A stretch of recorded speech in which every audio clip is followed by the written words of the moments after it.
자녀 스마트폰 사용 시간, 이거 정말 많은 부모님들 숙제죠. 네, 그냥 뺏을 수도 없고 또 매번 혼내는 것도 참 어렵고요. 오늘 저희는 자녀 교육, 스마트폰, 가족, 영성 이 자료들을 좀 보면서 이 문제를 한번 깊이 파고들어 보려고 합니다. 단순히 뭐 규칙 이걸 넘어서 아이 성장이라는 좀 큰 그림에서 스마트폰 이슈를 어떻게 다루면 좋을지 네, 같이 한번 보시죠.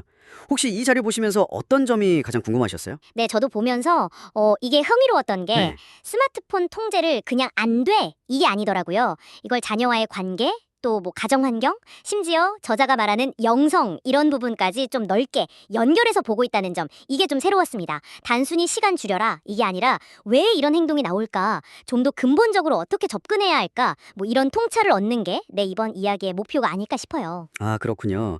그럼 먼저 스마트폰이나 게임 시간 이거 어떻게 조절할지 좀 구체적인 제안부터 한번 볼까요?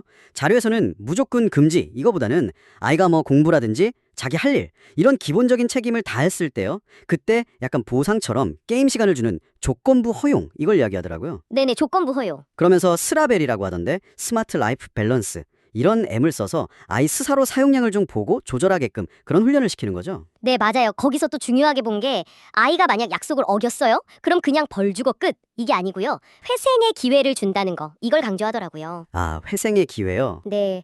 그러니까 자기 행동 결과로 내가 이걸 못하게 되는구나. 권리가 제한되는구나. 배우고 다시 또 기회를 얻는 과정에서 책임감을 좀 기르도록 돕는다는 거죠. 그러니까 징계가 그냥 끝이 아니라 성장의 과정이 되게끔요. 그렇군요.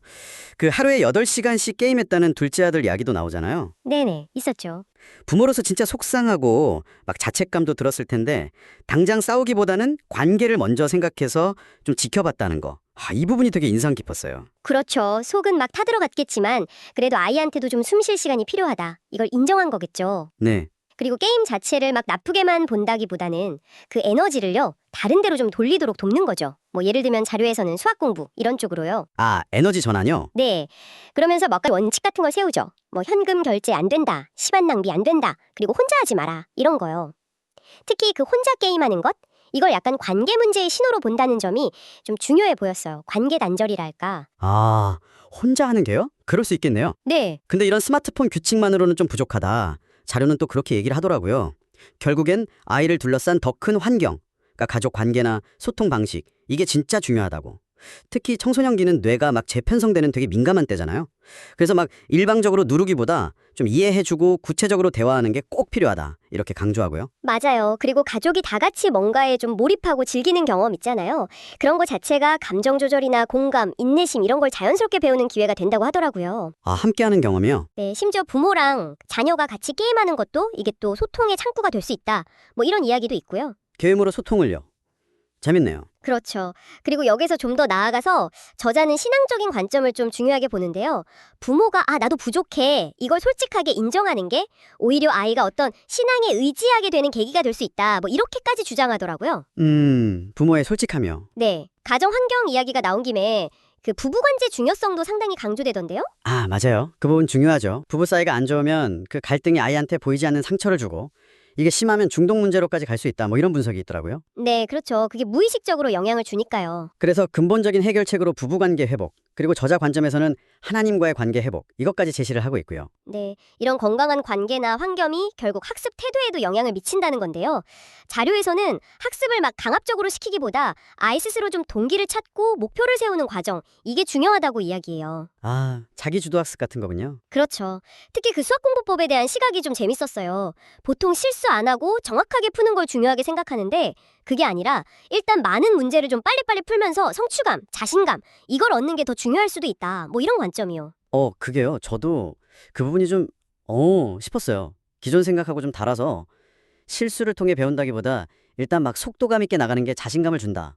이런 생각이에요. 네네, 그렇죠. 그리고 어려움에 딱 부딪혔을 때는 그걸 계기로 자기 생각이나 학습 과정을 돌아보고 조절하는 능력, 그러니까 메타인지라고 하죠. 이걸 가르칠 기회로 삼으라고 조언하고요. 메타인지, 중요하죠.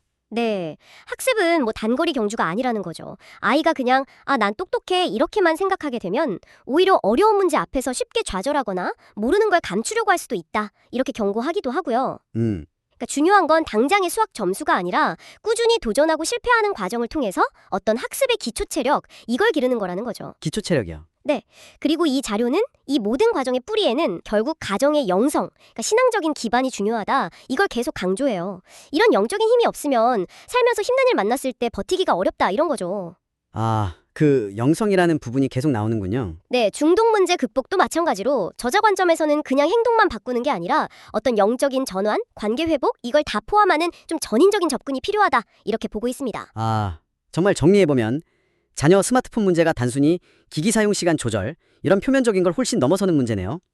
자녀와의 건강한 관계, 또 안정적인 부부 관계랑 가정 환경, 효과적인 소통 방식, 그리고 이 자료가 강조하는 그 영적인 기초, 이 위에서 자녀의 책임감과 자율성을 같이 키워나가는 굉장히 복합적인 과제 같아요. 오늘 이 내용들 쭉 살펴보셨는데 어떠셨어요? 당신에게는 어떤 부분이 가장 와닿으셨나요? 자신에게로 이렇게 돌리게 만드는 것 같아요. 네, 아이 스마트폰 습관 걱정하기 전에 먼저 우리 집 소통 방식은 괜찮나? 부부 관계는 좀 안정적인가? 그리고 부모인 나는 자료에서 말하는 그런 영적인 중심을 잘 잡고 있나? 이걸 먼저 돌아봐야겠다. 이런 생각이 들더라고요. 어쩌면 아이의 문제는 그냥 우리 가정이라는 거울에 비친 우리 모습의 어떤 일부일지도 모른다는 생각. 이 질문을 한번 스스로에게 던져보시는 건 어떨까 싶습니다.